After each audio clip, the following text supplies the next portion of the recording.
There's a chart I saw recently that I can't get out of my head. A Harvard business professor and economist asked more than 5,000 Americans how they thought wealth was distributed in the United States. This is what they said they thought it was. Dividing the country into 5 rough groups of the top, bottom, and middle 3 20% groups, they asked people how they thought the wealth in this country was divided. Then he asked them what they thought was the ideal distribution. And 92%, that's at least 9 out of 10 of them, said it should be more like this. In other words, more equitable than they think it is. Now that fact is telling, admittedly, the notion that most Americans know that the system is already skewed unfairly.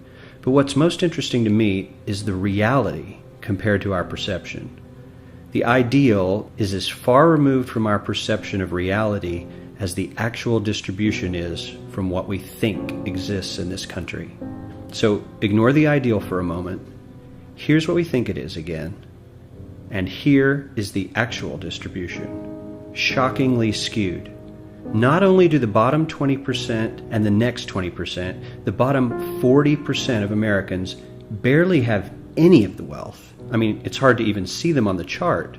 But the top 1% has more of the country's wealth than 9 out of 10 Americans believe the entire top 20% should have.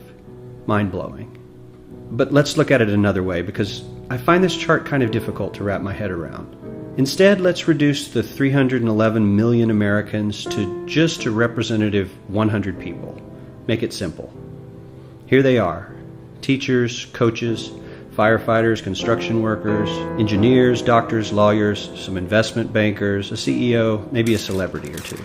Now let's line them up according to their wealth.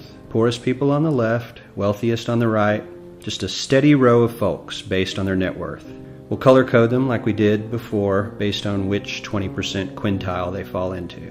Now let's reduce the total wealth of the United States, which was roughly $54 trillion in 2009, to this symbolic pile of cash. And let's distribute it among our 100 Americans. Well, here's socialism, all the wealth of the country distributed equally.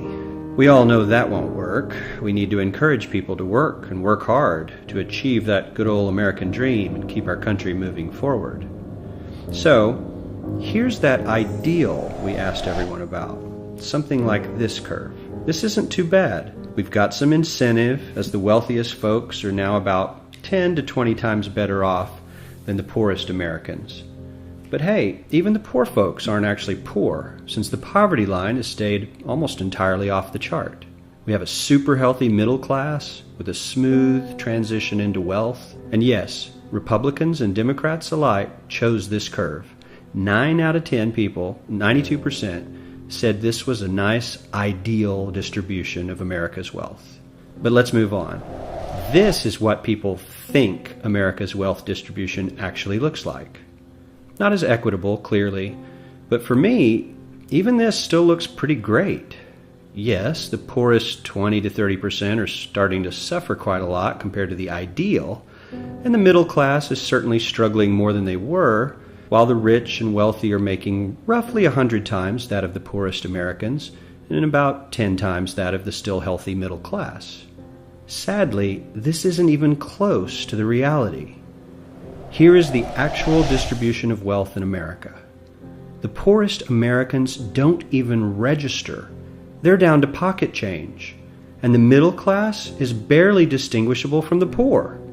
In fact, even the rich between the top 10 and 20 percentile are worse off. Only the top 10% are better off. And how much better off? So much better off that the top 2 to 5% are actually off the chart at this scale.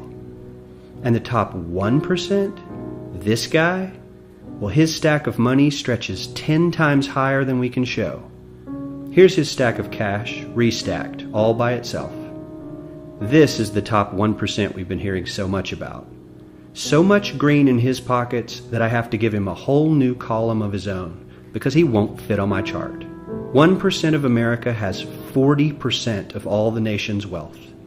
The bottom 80%, 8 out of every 10 people, or 80 out of these 100, only has 7% between them. And this has only gotten worse in the last 20 to 30 years. While the richest 1% take home almost a quarter of the national income today, in 1976 they took home only 9%, meaning their share of income has nearly tripled in the last 30 years. The top 1% own half the country's stocks, bonds, and mutual funds. The bottom 50% of Americans own only 0.5% of these investments, which means they aren't investing. They're just scraping by.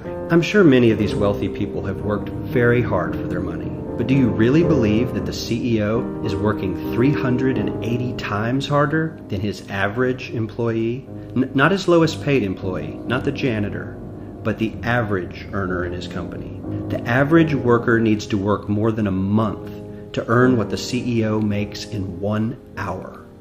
We certainly don't have to go all the way to socialism to find something that is fair for hardworking Americans. We don't even have to achieve what most of us consider might be ideal. All we need to do is wake up and realize that the reality in this country is not at all what we think it is.